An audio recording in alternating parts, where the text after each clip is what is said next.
जन का भौजी गावे दिया। गुरु जी का हाथ है कि छोटकी गाय। अरे ठीक है। हाँ छोटकी गाओ।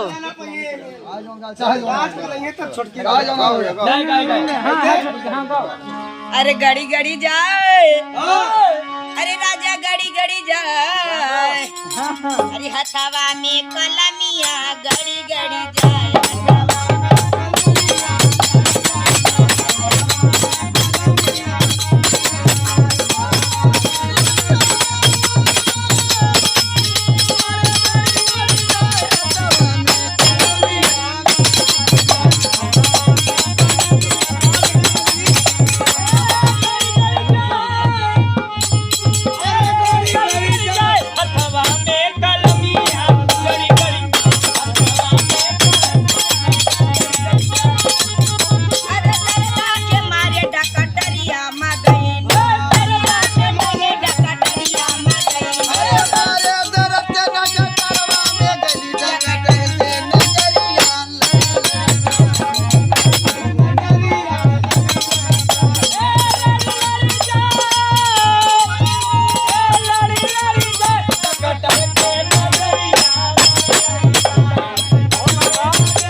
भूत परियत करा दी। के रहा भाई जो मेरा सास भाई ओ माई ये कुछ समय ये हमापुर में आगे है।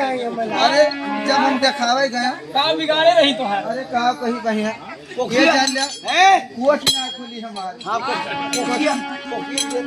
हमरा निकाल के को की लेन है नहीं ताश मार के धारा ऐसे होते हमारे दर्द के हम हुआ चाहती करे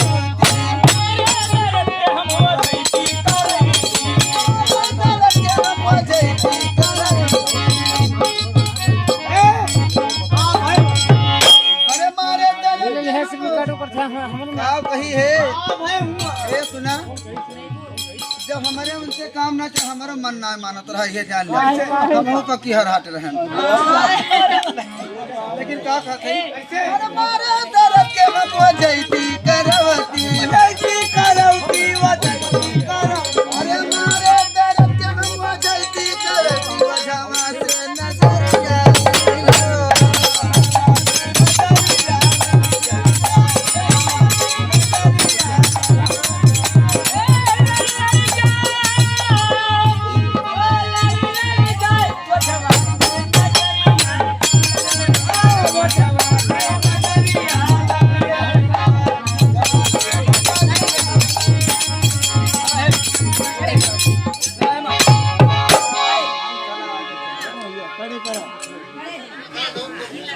राजू कड़े कर रहा है यार। चला घर देखा जाए खाना खा जाए। पूजा चढ़ावे अरे बैठे एकदम मार दे